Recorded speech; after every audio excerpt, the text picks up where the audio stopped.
प्रिय साथियों, नमस्कार। मध्य प्रदेश विधानसभा निर्वाचन 2023 में पोस्टल बैलेट से मतदान करने की प्रक्रिया को समझ लेते हैं। इसके लिए सबसे पहले आपको प्रारूप 12 में एक आवेदन करना होता है। इस आवेदन में आपको अपनी विधानसभा का नाम, अपना नाम, अपने संसदीय निर्वाचन क्षेत्र का नाम, मतदाता सूची का भाग संख्यांक और मतदाता सूची में अपने सरल क्रमांक का उल्लेख करना होता है। साथ ही इसमें आपको अपना पता, स्थान, तारीख आदि लिखकर हस्ताक्षर करने की आवश्यकता होती है। इसके बाद जब पोस्टल वोटिंग सेंटर पर मतदान की प्रक्रिया प्रारंभ होती है तो आप वहां पर पहुंचकर पोस्टल बैलेट से मतदान कर सकेंगे। पीवीसी पर पहुंचने पर आपको प्रारूप और लिफाफों का एक बंच प्राप्त होता है, जिसमें आप आवश्यक एंट्रियां कर देते हैं, अपने हस्ताक्षर का अनुप्रमाणन करवा लेते हैं, अपनी पहचान सुनिश्चित कर लेते हैं और जो मतपत्र आपको प्राप्त होता है उस पर आप अपना मतांकन करके लिफाफों में घोषणा और मतपत्र को निर्देशानुसार रख देते हैं। उसे चिपकाने के पश्चात आप लिफाफे को बॉक्स में डाल देते हैं। आइए इसको हम और सिलसिलेवार समझते हैं। पोस्टल बैलेट से मतदान करने के लिए पोस्टल वोटिंग सेंटर की स्थापना की जाती है। जहां तक बड़वानी जिले का प्रश्न है, बड़वानी जिले में 4 विधानसभाएं हैं और प्रत्येक विधानसभा के लिए एक पोस्टल वोटिंग सेंटर स्थापित किया गया है। यदि आप बड़वानी विधानसभा के मतदाता हैं तो शहीद भीमा नायक शासकीय स्नातकोत्तर महाविद्यालय बड़वानी में, राजपुर विधानसभा के मतदाता होने की स्थिति में आप एकलव्य आदर्श आवासीय विद्यालय नरावला विकासखंड में मतदान कर सकेंगे। सेंधवा विधानसभा के मतदाता वीर बलिदानी खाज्या नायक शासकीय स्नातकोत्तर महाविद्यालय सेंधवा में और पानसेमल विधानसभा के मतदाता श्री अटल बिहारी वाजपेयी शासकीय महाविद्यालय पानसेमल में मतदान कर सकेंगे। मतदान के लिए 6 नवंबर से 10 नवंबर तक प्रातः 10:30 बजे से सायं 6 बजे तक का समय निर्धारित किया गया है। इन पोस्टल वोटिंग सेंटर्स पर केवल मतदान दल के सदस्य ही मतदान कर सकेंगे, यानी आप मतदान दल में पीठासीन अधिकारी या फिर मतदान अधिकारी क्रमांक 1, 2 या 3 के तौर पर नियुक्त हुए हैं तो आपके लिए यहाँ पर पोस्टल बैलेट से मतदान करने की सुविधा है। अन्य तरह के कार्यों में नियुक्त होने पर आप रिटर्निंग ऑफिसर के मुख्यालय पर बने हुए पोस्टल वोटिंग सेंटर में मतदान कर सकेंगे। जब आप पोस्टल वोटिंग सेंटर पर पहुंचेंगे तो आपको लिफाफों और प्रारूपों का एक बंच प्राप्त होगा। आपको 2 प्रारूप मिलेंगे जिसमें 13 क और 13 घ होंगे। 13 क निर्वाचक द्वारा घोषणा पत्र है और 13 घ निर्वाचकों के लिए मार्गदर्शन हेतु अनुदेश है। जो 2 लिफाफे आपको मिलेंगे, एक छोटा लिफाफा जिसमें आप अपने डाक मतपत्र को मतांकन के पश्चात रखेंगे, इसे प्रारूप 13 ख और लिफाफा क कहा गया है।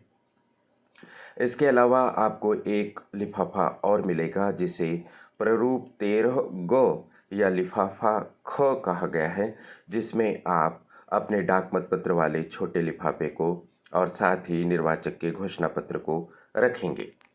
आइए देखते हैं आगे और क्या प्रोसेस है।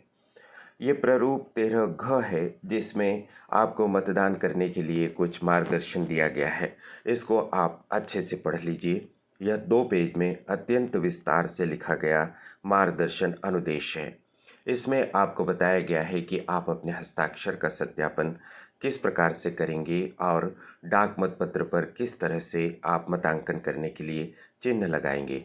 यह भी बताया गया है कि आपको क्या नहीं करना चाहिए ताकि आपका मतपत्र रिजेक्ट ना हो। इसे पढ़ने के पश्चात आप इसे अपने पास ही रख सकेंगे। इसे जमा करने की आवश्यकता नहीं होगी। अब आपके स्क्रीन पर एक महत्वपूर्ण प्रारूप दिखाई दे रहा है। प्रारूप 13 क निर्वाचक द्वारा घोषणा पत्र। इस पर आपको प्रविष्टियां करनी है। इस पर आपको अपनी विधानसभा का नाम, दिनांक लिखना है। आपको हस्ताक्षर करते समय ध्यान रखना है कि आपको अपने हस्ताक्षर अनुप्रमाणन अधिकारी के समक्ष करना है। अपना पता लिखना है। अनुप्रमाणन अधिकारी आपके हस्ताक्षर को अनुप्रमाणित कर देंगे। उनके पद का नाम और उनका पता भी वह लिख देंगे। आपको यहाँ पर लाल शाही से एक लाइन खींची हुई दिखाई दे रही है। इस लाइन के ऊपर वाले हिस्से को ही आपको भरना है। इसके नीचे वाले हिस्से या फिर इस घोषणा के पीछे वाले पृष्ठ पर छपे हुए भाग पर आपको कुछ भी नहीं लिखना है। लाल शाही से नीचे से लगाकर पिछले भाग तक की समस्त प्रविष्टियां उन मतदाताओं के लिए है जो निरक्षर हैं, अतः वह आपके काम की चीज़ नहीं है, उसे छोड़ दीजिए। आगे बढ़ें तो अब आपके सामने प्रारूप 13 ख या लिफाफा 13 क प्रदर्शित हो रहा है। यह एक महत्वपूर्ण लिफाफा है। इसी में आप अपने मतपत्र पर मतांकन करने के पश्चात मतपत्र को रखेंगे। इसमें केवल 2 एंट्री आपको करना है। अपनी विधानसभा का नाम लिख दीजिए, जैसे यहाँ पर लिखा हुआ दिखाई दे रहा है। 190 बड़वानी अजजा निर्वाचन क्षेत्र से विधानसभा। आप जिस विधानसभा क्षेत्र के हैं उसका उल्लेख कर दीजिए। उसके बाद मतपत्र का क्रम संख्यांक यहाँ 100 लिखा हुआ है। आपको जो मतपत्र प्राप्त हो उसका क्रम संख्यांक यहाँ पर लिख दीजिए। इतना करने पर यह लिफाफा तैयार हो जाता है। उसके बाद आपको प्रारूप 13 ग या लिफाफा ख मिलेगा, जो काफ़ी बड़े आकार का लिफाफा होगा। इस पर आपको 2 प्रविष्टियां करना है और अपने हस्ताक्षर करना है। आपको अपनी विधानसभा का नाम लिखना है, जैसे यहाँ पर लिखा हुआ है 190 बड़वानी अजजा। आप जिस विधानसभा के मतदाता हैं उसका उल्लेख करें। उसके बाद रिटर्निंग ऑफिसर का पता लिखना है, जैसे यहाँ बताया गया है 190 बड़वानी अजजा, बड़वानी मध्य प्रदेश। आप जिस विधानसभा के मतदाता हैं उस विधानसभा के रिटर्निंग ऑफिसर का पता यहाँ लिख दीजिए। भेजने वाले के हस्ताक्षर यानी आपके हस्ताक्षर यहाँ पर कर दीजिए। इतना कार्य हो जाने के बाद आपकी पहचान वगैरह सुनिश्चित हो गई। ईपिक या अन्य वैकल्पिक दस्तावेज से आपने अपनी पहचान सुनिश्चित करवा दी, मतपत्र भी प्राप्त कर लिया है। सारी औपचारिकताएं, सारे नियम पूरे करने के पश्चात अब आप अपने को प्राप्त मतपत्र पर अपने पसंदीदा अभ्यर्थी के सामने निर्धारित स्थान पर राइट का चिन्ह लगाकर मतांकन कर सकते हैं। ध्यान रखिए कि मतपत्र पर न तो हस्ताक्षर करना है और न ही कोई पहचान का चिन्ह अंकित करना है, क्योंकि ऐसा करने पर आपका मतपत्र रिजेक्ट हो जाएगा। इस बात को ध्यान में रखिए।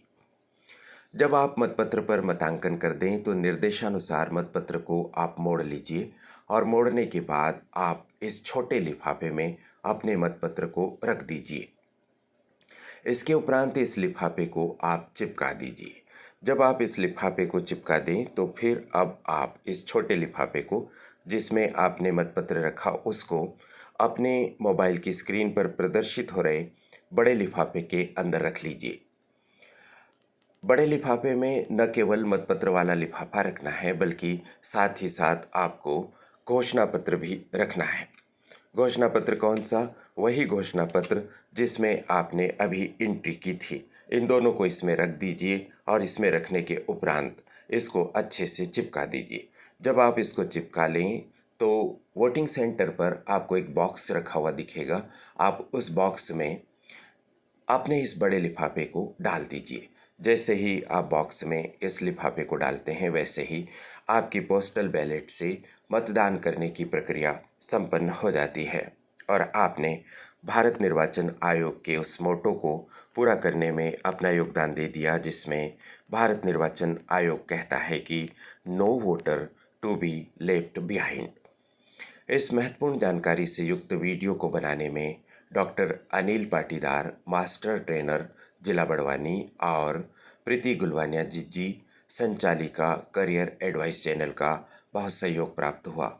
उनके प्रति बहुत बहुत धन्यवाद। आप सभी को शुभकामनाएं।